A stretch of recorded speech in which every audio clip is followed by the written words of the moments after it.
అక్క ఏం తీసుకుంటున్నావు? పచ్చడి అడిగినారా? ఎన్ని కేజీల చేప తీసుకుంటున్నావు? 3 కేజీల చేప. ముక్కలు ఎన్ని వస్తాయమ్మా? ఎన్ని వస్తాయి అంట? 3 కేజీల చేప ఫ్రెష్ అనమాట.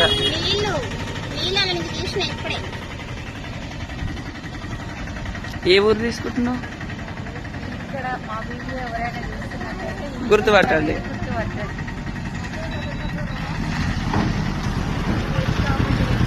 ఎన్ని కేజీలు వచ్చింది మరి ఆర్డర్?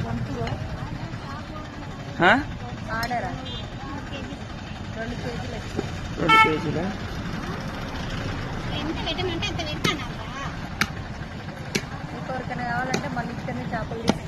ఫ్రెష్ చేపలు అనమాట ఈ అమ్మ. ఏ రోజు ఆ రోజే ప్రతిరోజు